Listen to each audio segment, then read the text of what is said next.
ओम शांति। ओम शांति। आज की तारीख है 2 अक्टूबर 2024। साकार महावाक्य। बाबा कहते मीठे बच्चे, याद में रहकर हर कर्म करो। याद में रहकर हर कर्म करो तो अनेकों को तुम्हारा साक्षात्कार होता रहेगा। तो अनेकों को तुम्हारा साक्षात्कार होता रहेगा। बाबा कहते मीठे बच्चे, याद में रहकर हर कर्म करो तो अनेकों को तुम्हारा साक्षात्कार होता रहेगा।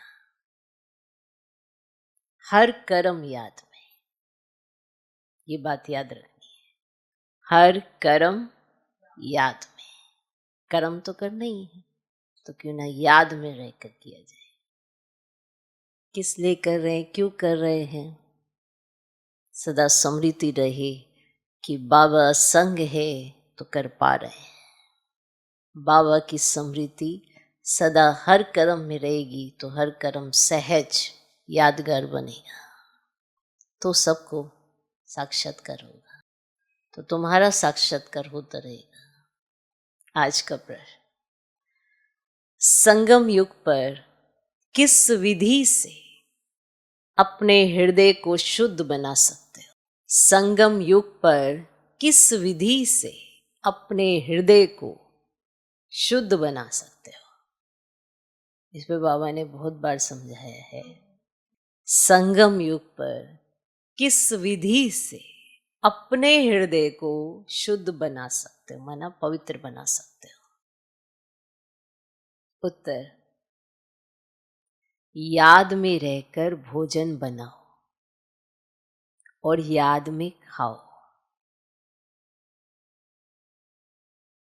याद में रहकर भोजन बनाओ और याद में खाओ तो हृदय शुद्ध हो जाएगा। याद में रहकर भोजन बनाओ और याद में खाओ तो हृदय शुद्ध हो जाएगा। संगम युग पर तुम ब्राह्मणों द्वारा बनाया हुआ पवित्र ब्रह्मा भोजन, संगम युग पर तुम ब्राह्मणों द्वारा बनाया हुआ पवित्र ब्रह्मा भोजन देवताओं को भी बहुत पसंद है। संगम युग पर तुम ब्राह्मणों द्वारा बनाया हुआ पवित्र ब्रह्मा भोजन देवताओं को भी बहुत पसंद है। जिनको ब्रह्मा भोजन का कदर रहता, जिनको ब्रह्मा भोजन का कदर रहता, वे थाली धोकर भी पीते रहते। माना एक एक कने की कीमत, कदर कीमत यहाँ आ रही है। वो ब्रह्मा भोजन है, तो जिनको ब्रह्मा भोजन का कदर रहता, वे थाली धोकर भी पी लेते हैं। वैल्यू जिसको कहते हैं, महिमा भी बहुत है। महिमा भी बहुत है।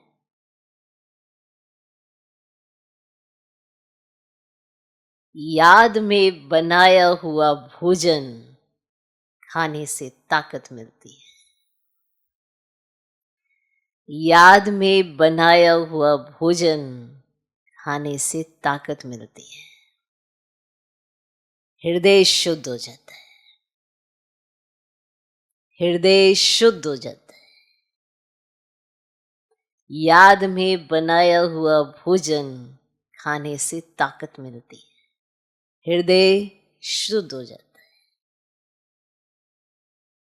तो याद में रहकर भोजन बनाओ और याद में खाओ तो हृदय शुद्ध हो जाएगा। और जिनको ये भाग्य मिलता है ब्रह्मा भोजन बनाने का, देखो खाते तो सभी हैं, तो कितनी भाग्यशाली आत्माएं हैं कि उन्हें ब्रह्मा भोजन बनाने का भाग्य मिला है, कि भगवान के साथ मिलकर ब्राह्मणों के लिए भोजन बनाना। इसीलिए जब वो दिखाते हैं ना, वैष्णव जो होते हैं, तो वो देखते हैं पहले वो शुद्ध है कि नहीं है, उसके हाथ का ही भोजन करेंगे। ऐसे नहीं किसी भी अशुद्ध के हाथ का, जिसको पवित्रता के बारे में ज्ञान ना हो, शुद्धता का परिचय ना हो, उसके हाथ का भोजन नहीं करेंगे। ते पक्के होते हैं। तो खाने में भी तो शुद्ध खाना है, शुद्ध बनाना है, शुद्ध खिलाना है और शुद्ध हो जाना है। तो ये भाग्य की बात है कि यज्ञ में इतने सब ब्राह्मणों के लिए भोजन बनाना याद में। कई बहुत जल्दी गुस्सा कर जाते हैं, ये करूं, वो करूं, क्या क्या करूं, तो वो भोजन भी ऐसा ही बनता है, उसमें स्वाद नहीं आता है। भोजन में स्वाद लाने के लिए याद बहुत जरूरी है। फिर कहेंगे ऐसा था ना, जल्दी थी ना, जल्दबाजी थी ना। अरे भोजन तो तुम याद में बना रहे हो, किस बात की जल्दबाजी। तो याद में बना भोजन खुद का हृदय भी शुद्ध कर देता है। जब आप बाबा की याद में बनाते हो तो खुद को भी तसल्ली होती है कि हाँ, ये ब्रह्मा भोजन तैयार हुआ है। बनाना, खिलाना और खुद खाना सब याद में। बनाओ भी याद में, खिलाओ भी याद में और खाओ भी याद में। ये जो कर्म है ये तो रोज होता है, हर घर में होता है। बनाना खिलाना तो पड़ता ही है ना, खाना भी ये कर्म तो है ही है ना। तो इस कर्म में अगर याद शामिल हो जाए, क्योंकि ये तो नेचुरल है, इसमें कोई दिमाग लगाने की तो जरूरत है नहीं। जो करना है बाबा की याद से उसमें और शुद्धता आ जाएगी और उसमें स्वाद भी आएगा। तो जो खाएगा वो खुश हो जाएगा। वाह, ऐसा होता है ना, जब आपका बड़ा दिल होता है आज तो अच्छा भोजन बनाना है, तो वो अच्छा कैसे बन जाता है। आपने सोचा ना अच्छा बनाना है आज, या आपने एक पतीला भर के उसमें तेल डाल दिया या मसाले डाल दिए, आपका चिंतन शुद्ध है उस समय। दिल में है कि बाबा के लिए भोग बनाना है बहुत शुद्धता से। अब जैसे नवरात्रि आते हैं तो देवी को भोग लगाना है, पहले घर की पूरी सफाई करेंगे। आज पूरी क्लीनिंग घर की जाएगी, किचन को पूरा स्वच्छ किया जाएगा। फिर कल से नए दिन की शुरुआत होगी, शुद्धता के साथ होगी ना। पकवान बनेंगे, भोग लगेगा, सब देवी को खिलाया जाएगा, स्वीकार कराया जाएगा। खाते तो मनुष्य आत्मा ही है, लेकिन शुद्धता का बड़ा ध्यान रखा जाएगा। क्यों?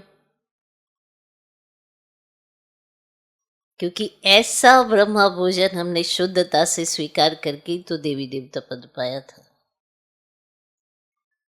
तो समझा शुद्धता कितनी जरूरी है। और उसके साथ याद की यात्रा अगर जुड़ जाए तो याद में बना हुआ भोजन और कोई खाए, उसका एकदम चित्त शांत हो जाता है। आपने बड़े प्यार से बनाया बाबा की याद में, तो खाने वाला भी बड़ा खुश होता है। ये भी एक पालना का संस्कार ही है ना। अब माँ अपने बच्चों के लिए भोजन बनाती, कितनी खुशी होती है कि बच्चा खा लेता है। तो माँ को ये होता है कि बच्चे ने खा लिया, बहुत अच्छा लगा। ये थोड़ा होता है माँ को, अरे ये तो 2 खा गया, मैंने तो ये बनाई ही इसकी 1 थी, 2 कैसे खा गए, मेरा हिस्सा भी खा गया। ऐसी माँ थोड़ा होती है। तो हमको तो जगत की माँ है ना हम, तो उसके लिए कोई भी बच्चा हो जो वो भोजन करे तो अंदर आए, आह ब्राह्मण ने खा लिया, तो देखो कैसे दुआ, नहीं अब आए हैं अभी नहीं खिलाओ, ये ऐसी वृत्ति होगी तो क्या खिला रहे हो आप, थोड़ा खिला रहे हो, बाबा खिला रहा है, खिलाने वाला खिला रहा है, आप तो निमित्त मात्र हो। कितनी दुआएं मिलती है। तो बनाना भी याद में, खिलाना भी याद में, खाना भी याद में, ये कर्म तो हर कोई करता है, करते हो ना, तो फिर याद में करो। हृदय शुद्ध, हृदय को शुद्ध करने के लिए और कुछ नहीं करना, और कोई पाइपलाइन नहीं जोड़नी है इसे, बस जो बाबा कहे याद में करो। ओके, ओम शांति। संगम पर ही बाप आते हैं। रोज बच्चों को कहना पड़ता है कि रूहानी बाप रूहानी बच्चों को समझा रहे हैं। ऐसा क्यों कहते हैं कि बच्चे अपने को आत्मा समझो, बच्चों को ये याद पड़े बरोबर बेहद का बाप है। आत्माओं को पढ़ाते हैं, सर्विस के लिए भिन्न भिन्न पॉइंट्स पर समझाते हैं। बच्चे कहते हैं सर्विस नहीं है, हम बाहर में सर्विस कैसे करें। बाप सर्विस की युक्तियां तो बहुत ही सहज बतलाते हैं। चित्र हाथ में हो, रघुनाथ का काला चित्र भी हो और गोरा भी हो, श्री कृष्ण का व श्री नारायण का चित्र गोरा भी हो काला भी हो, भले छोटे चित्र ही हो, चलो श्री कृष्ण का इतना छोटा चित्र भी बनाते हैं। तो मंदिर के पुजारी से पूछ सकते हो इनको काला क्यों बना है, जबकि असुल तो गोरा था। वास्तव में तो शरीर काला नहीं होता है ना, तुम्हारे पास बहुत अच्छे गोरे गोरे भी रहते हैं, परंतु इनको काला क्यों बनाया है। ये नहीं कि इनका चित्र काला ही बना हुआ है, गोरे गोरे चित्र भी है, गोरा गोरा बनाने वाले। ये तो तुम बच्चों को समझाया गया है आत्मा कैसे भिन्न भिन्न नाम रूप धारण करते नीचे उतरती है। जब से काम चिता पर चढ़ती है तब से काला बनती है। जगतनाथ व श्रीनाथ द्वारे में ढेर यात्री होते हैं, तुमको निमंत्रण भी मिलते हैं, बोलो हम श्रीनाथ के 84 जन्मों की कहानी सुनाते हैं। श्रीनाथ के 84 जन्मों की जीवन कहानी सुनाते हैं। भाइयों और बहनों आकर सुनो, ऐसा भाषण और तो कोई कर न सके। तुम समझा सकते हो ये काला क्यों बने हैं, समझा सकते हो, समझा सकते हो। अच्छा, कौन कौन समझा सकते हो,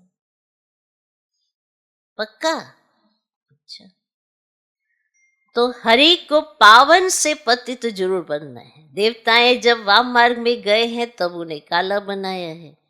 काम चिता पर बैठने से आयरन एज्ड बन जाते हैं।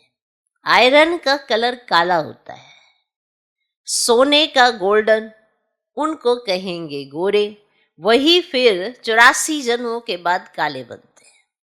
सीढ़ी का चित्र भी जरूर हाथ में हो, सीढ़ी भी बड़ी हो तो कोई भी दूर से देख सकेंगे अच्छी रीति, और तुम समझाएंगे कि भारत की ये गति है, लिखा हुआ भी ये उत्थान और पतन।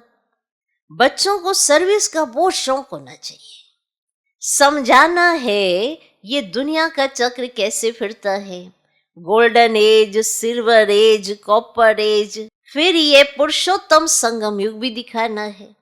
भल बहुत चित्र नहीं उठाओ, सीढ़ी का चित्र तो मुख्य है भारत के लिए, तुम समझा सकते हो। अब फिर से पतित से पावन तुम कैसे बन सकते हो। पतित पावन तो एक ही बाप है, उनको याद करने से सेकंड में जीवन मुक्ति मिलती है। तुम बच्चों में ये सारा ज्ञान है, बाकी तो सब अज्ञान नींद में सोए हुए हैं। भारत ज्ञान में था तो बहुत धनवान था, अभी भारत अज्ञान में है तो कितना कंगाल है। ज्ञानी मनुष्य और अज्ञानी मनुष्य होते हैं ना, देवी देवता और मनुष्य तो नामी ग्रामी है। देवी देवताएं सतयुग त्रेता में, मनुष्य द्वापर कलयुग में।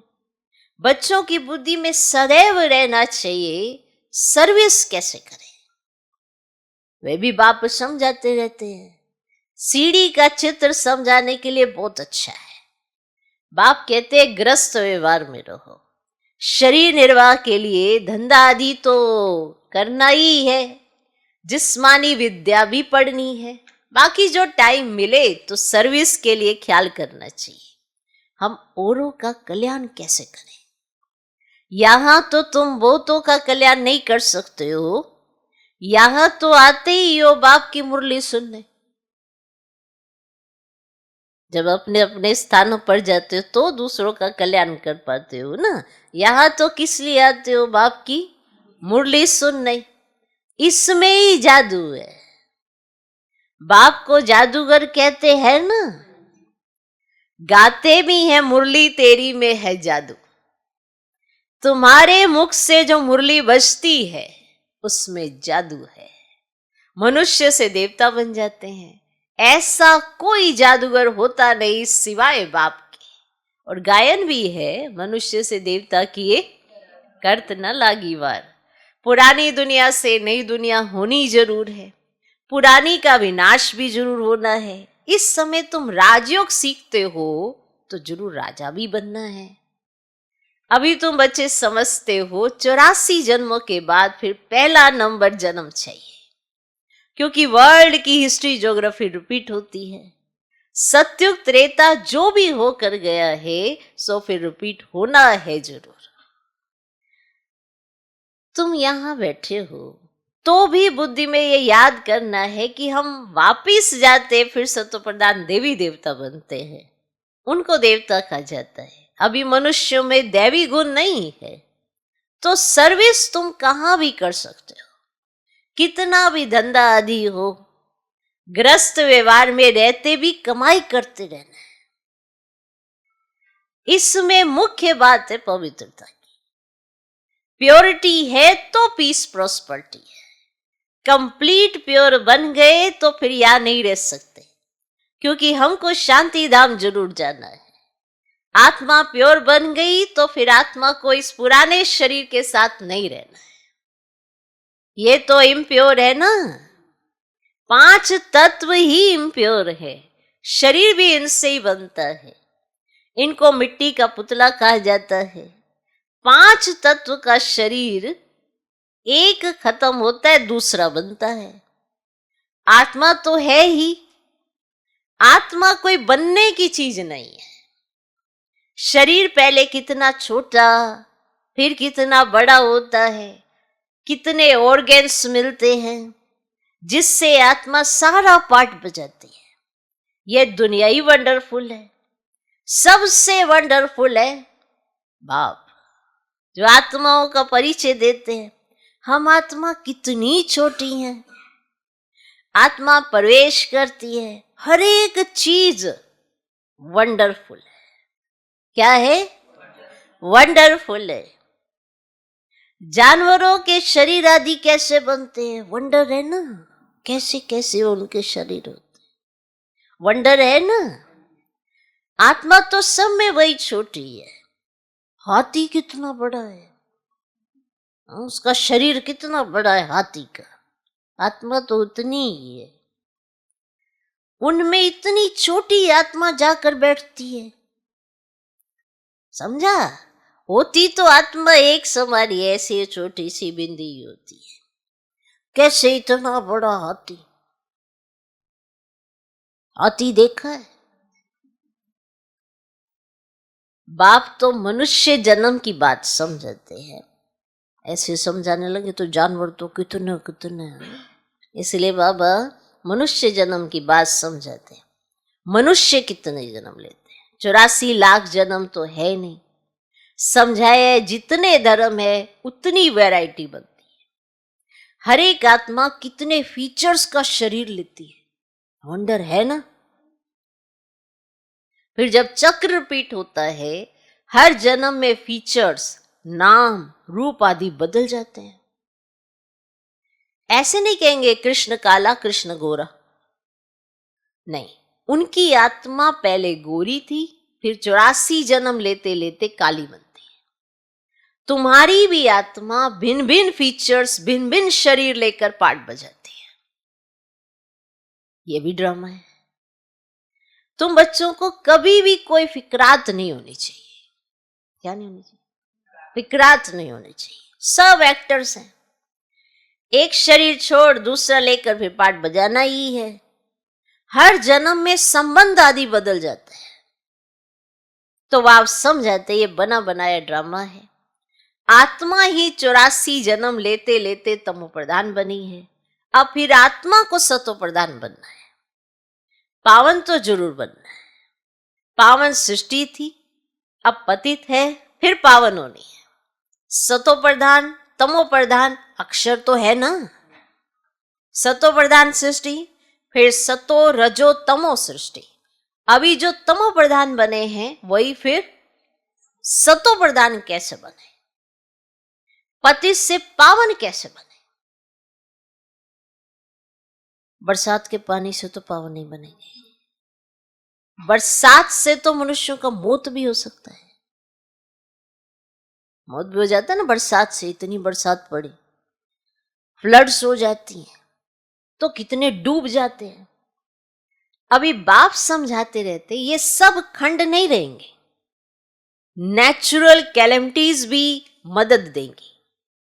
कितने ढेर मनुष्य, जानवर आदि बह जाते हैं। ऐसे नहीं कि पानी से पावन बन जाते हैं। विचार करो, पानी से पावन होते हैं या शरीर उसमें कई बार बह भी जाते हैं। ऐसे नहीं कि पानी से पावन बन जाते हैं, वे तो शरीर चला जाता है। शरीरों को तो पतित से पावन नहीं बनना है, पावन बनना है आत्मा को। सो पतित पावन तो एक बाप है। भल वे जगत गुरु कहलाते हैं, परंतु गुरु का तो काम है ना सदगति देना। वह तो एक ही बाप सदगति देता है। तो बाप सतगुरु ही सदगति देते हैं। बाप समझाते तो बहुत रहते हैं, ये भी सुनते हैं ना। गुरु लोग भी बाजू में शिष्य को बिठाते हैं सिखलाने के लिए, ये भी उनके बाजू में बैठता है। बाप समझाते तो ये भी समझाते होंगे ना। इसीलिए गुरु ब्रह्मा नंबर 1 में जाता है। शंकर के लिए तो कहते हैं आंख खोलने से भस्म कर देते हैं, फिर उनको तो गुरु नहीं कहा जाए। फिर भी बाप कहते हैं बच्चों मामिक कम याद करो। कई बच्चे कहते हैं इतने धंधे दौड़ी की फिक्रात में रहते हम अपने को आत्मा समझ बाप को कैसे याद करें। इतना धंधा दौड़ी उसका करना होता है, फिक्र इतनी होती, कैसे आत्मा समझे। बाप समझाते हैं भक्ति मार्ग में भी तुम हे भगवान हे ईश्वर के याद करते हो ना। याद तब करते हो जब कोई दुख होता है। मरने समय भी कहते हैं राम राम बोलो। बहुत संस्थाएं हैं जो राम नाम का दान देती हैं। जैसे तुम ज्ञान का दान देते हो, वह फिर कहते राम बोलो राम बोलो। तुम भी कहते हो शिव बाबा को याद करो, वे तो शिव को जानते ही नहीं, ऐसे राम राम कह देते हैं। अब ये भी क्यों कहते हैं कि राम कहो, जबकि परमात्मा सब में है। विचार करो, फिर ये क्यों कहते राम कहो, जबकि परमात्मा आप कहते सब में है। तो ये बात तो गलत हो जाती है ना कि सब में परमात्मा, फिर ये क्यों कहते स्पेशल कि राम कहो। बाप बैठ समझाते हैं राम व कृष्ण को परमात्मा नहीं कहा जाता, उन्हें देवता कहा जाता है। उनकी भी कलाएं कम होती जाती। हर एक चीज की कला कम तो होती है। कपड़ा भी पहले नया फिर पुराना होता है, हर चीज ऐसे होती है। तो बाप इतनी बातें समझाते हैं, फिर भी कहते हैं मेरे मीठे मीठे रूहानी बच्चों अपने को आत्मा समझो, तो आपको हर बात स्पष्ट हो जाएगी। आत्मा नहीं समझा तो कुछ बातों में आप उलझ जाओगे, ये ऐसा क्यों है, वो ऐसा क्यों है। तो अपने को आत्मा समझो, सिमर सिमर सुख पाओ। यहां तो दुखधाम है। बाप को वर्षे को याद करो, याद करते करते अथाह सुख पाएंगे। कलह कलेश बीमारी आदि जो भी है सब छूट जाएंगे। तुम 21 जन्मों के लिए निरोगी बन जाते हो। कलह कलेश मिटे सब तन के, जीवन मुक्ति पद पाओ। गाते हैं परंतु एक्ट में नहीं आते हैं। तुमको बाप प्रैक्टिकल में समझाते हैं, बाप को सिमरो तो तुम्हारी सब मनोकामनाएं पूरी हो जाएंगी, सुखी हो जाएंगे। माने याद में हर चीज करोगे तो तुम्हारी मनोकामनाएं पूर्ण होंगी और तुम सुखी हो जाएंगे। मोचरा खाकर मानी टुक्कड़ खाना, माना सजा खाकर रोटी का टुकड़ा खाना अच्छा नहीं है। सबको ताजी रोटी पसंद आती है। आजकल तो तेल ही चलता है, वहां तो घी की नदियां बहती हैं। ऐसे नहीं कि नदी घी की होती है, घी की नदियां बहती हैं, माना अकिचार होता है। ऐसा लगता है जैसे नदी बह रही है, माना इतना सब कुछ है, इतना सब कुछ है, अकिचार है, गिनती नहीं किया जा सकता। यहाँ तो डब्बे भी गिने जाते हैं, कितने हैं भाई घी के डब्बे, कितना घी लगेगा, कितना तेल लगेगा। वहां तो घी की नदियां बहती हैं, डब्बे नहीं होते हैं, नदियां बहती हैं। बहुत होता है, बहुत होता है। तो बच्चों को बाप का सिमरन करना है। बाबा ऐसे भी नहीं कहते कि यहाँ बैठकर बाप को याद करो, नहीं, चलते फिरते घूमते शिव बाबा को याद करना है। नौकरी आदि भी करनी है, बाप की याद बुद्धि में रहनी चाहिए। लौकिक बाप के बच्चे नौकरी आदि करते हैं तो याद रहता ही है ना कि मेरा बाप है, कौन है, क्या कर रहा होगा, याद तो रहता ही है ना। कोई भी पूछेगा तो झट बताएंगे हम किसके बच्चे हैं। बुद्धि में बाप की प्रॉपर्टी भी याद रहती है। तुम भी बाप के बच्चे बने हो तो प्रॉपर्टी भी याद है प्रॉपर्टी। बाप को भी याद करना है और कोई से संबंध नहीं। आत्मा में ही सारा पाठ नूंदा हुआ है जो इमर्ज होता है। इस ब्राह्मण कुल में तुम्हारा जो कल्प कल्प पाठ चला है वही इमर्ज होता रहता है। बाप समझाते हैं, खाना बनाओ, मिठाई बनाओ, शिव बाबा को याद करते रहो।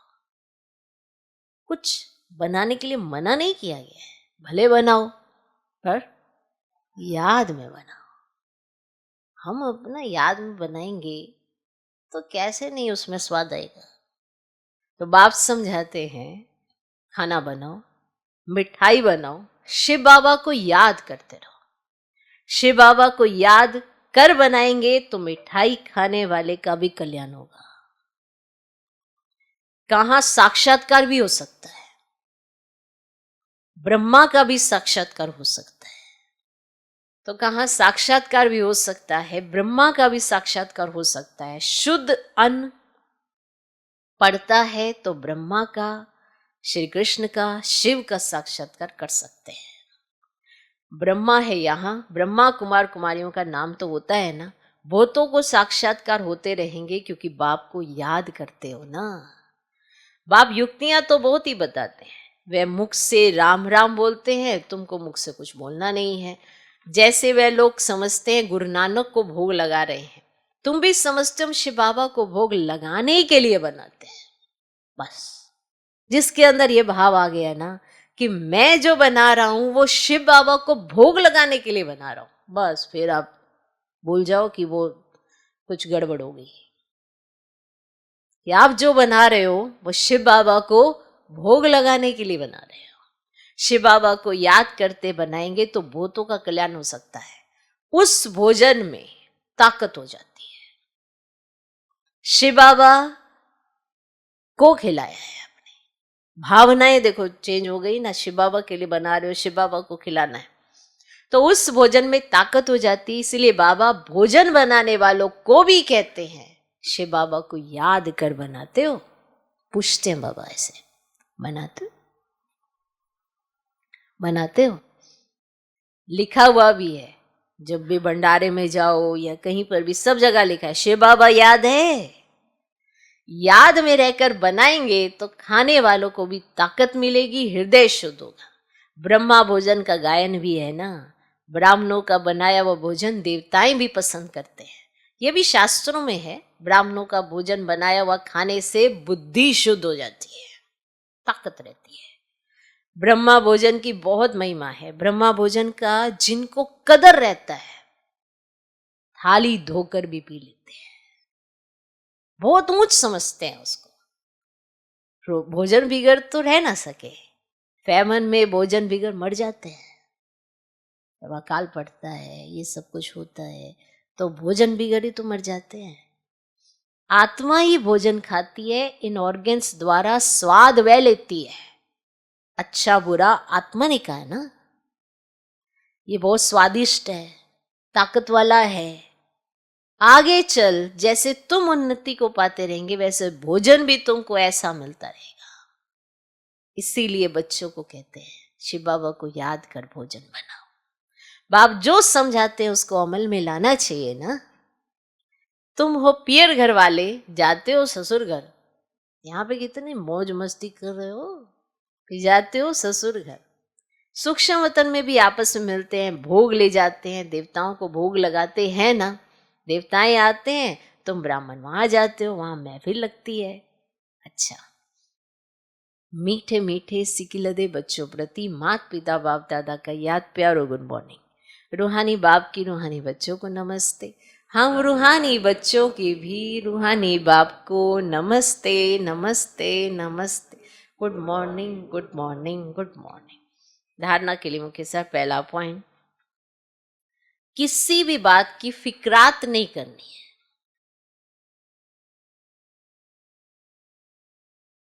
किसी भी बात की फिक्रात नहीं करनी है, क्योंकि ये ड्रामा बिल्कुल एक्यूरेट बना हुआ है। क्योंकि ये ड्रामा बिल्कुल एक्यूरेट बना हुआ है। सभी एक्टर्स इसमें अपना अपना पार्ट बजा रहे हैं। सभी एक्टर्स इसमें अपना अपना पार्ट बजा रहे हैं। किसी भी बात की फिक्रात नहीं करनी है, क्योंकि ये ड्रामा बिल्कुल एक्यूरेट बना हुआ है। सभी एक्टर्स इसमें अपना अपना पार्ट बजा रहे हैं। दूसरा पॉइंट, जीवन मुक्त पद पाने, जीवन मुक्त पद पाने व सदा सुखी बनने के लिए, जीवन मुक्त पद पाने व सदा सुखी बनने के लिए अंदर में एक बाप का ही सिमरन करना है। अंदर में एक बाप का ही सिमरन करना है। मुख से कुछ भी बोलना नहीं है। मुख से कुछ भी बोलना नहीं है। भोजन बनाते व खाते समय बाप की याद में जरूर रहना है। भोजन बनाते व खाते समय बाप की याद में जरूर रहना है। जीवन मुक्त पद पाने व सदा सुखी बनने के लिए अंदर में एक बाप का ही सिमरन करना है। मुख से कुछ भी बोलना नहीं है। भोजन बनाते व खाते समय बाप की याद में जरूर रहना है।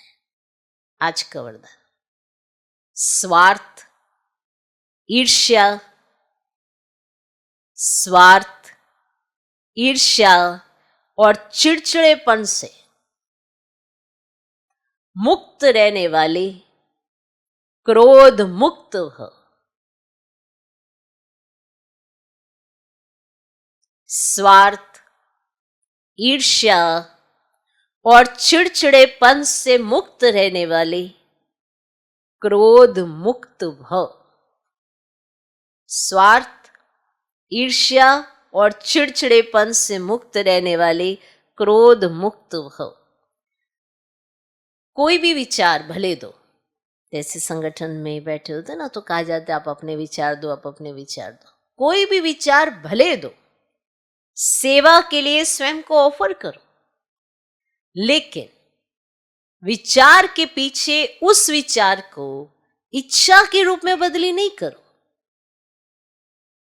आपने विचार देना है, बहुत अच्छा, न्यारे होके अपना विचार दो, लेकिन ये नहीं कि मेरा विचार सर्वश्रेष्ठ है, इसको ही प्रैक्टिकल करना चाहिए। लेकिन विचार के पीछे उस विचार को इच्छा के रूप में बदली नहीं करो। जब संकल्प इच्छा के रूप में बदलता है तब चिड़चिड़ापन आता है। कई ऐसे कहते हैं ना, संगठन में कोई बात होती है, कोई डिस्कशन कर रहे हो, अरे इन्होंने करना तो अपना ही है, पता नहीं क्यों मुझसे पूछ रहे हैं, वही करेंगे जो इन्होंने सोच रखा है। तो इस तरह की सोच जिसकी आ जाती है तो वो ये अहमियत भूल जाता है कि किसके संगठन में बैठे हो, कि आम दुनिया में, पुरानी दुनिया में बैठे हो। बाबा तो जिसको भी टच करे, इसलिए बाबा हर बच्चे से राय लेते हैं। तो संगठन में तो ऐसे ही होता है, लेकिन आपका अपने विचार के प्रति एक इच्छा जागृत होगी कि मेरा विचार बड़ा अच्छा है, और जब संकल्प इच्छा के रूप में बदल जाता है तब चिड़चिड़ापन आता है। लेकिन निस्वार्थ होकर विचार दो, स्वार्थ रखकर नहीं कि मैंने तो ये विचार दिया है, ये इस बार ये होना चाहिए, ऐसा होना चाहिए, फिर भी इन्होंने करना तो वही है जो इन्होंने सोच रखा है। इस तरह की सोच अगर आपकी बन गई, आपके अंदर विचार आने बंद हो जाएंगे। अभी तो बाबा आपको दे रहा है, थॉट दे रहा है, फिर धीरे धीरे वो बंद हो जाता है, वो स्वार्थ की तरफ चला जाता है। निस्वार्थ होकर विचार दो, स्वार्थ रखकर नहीं। मैंने कहा तो होना ही चाहिए ये नहीं सोचो, ऑफर करो, क्यों क्या में नहीं आओ, नहीं तो ईर्ष्या घृणा एक एक साथ ही आते हैं। ईर्ष्या भी आ जाएगी, घृणा भी आने लगेगी, ये एक एक साथ ही उसके साथ आ जाते हैं, क्योंकि आपने स्वार्थ रख लिया। जो भी विचार आया, स्वार्थ या ईर्ष्या के कारण भी क्रोध पैदा होता है। अब इससे भी मुक्त बनो। आज का स्लोगन, शांति दूत बन, सबको शांति देना, यही आपका ऑक्यूपेशन है। जो चीज आपने देनी है वो आपके पास भरपूर होनी चाहिए, तब देना सहज होता है। ये नहीं आपके पास है ही खुद में कम, आप खुद ही अशांत रहते हैं तो शांति कैसे बांटेंगे। तो इसीलिए कहा शांति दूत बनना है तो अपने स्वमान में स्थित हो जाओ कि आप हो कौन, पर शांति देनी है तो शांति दूत बनकर देनी है ना। यानी आपके पास इतना फुल स्टॉक है तो आप ये दे सकते हो। आप स्वयं अशांत नहीं होते क्योंकि हर बात आपको क्लीन और क्लियर है। शांति दूत बन सबको शांति देना, यही आपका ऑक्यूपेशन है।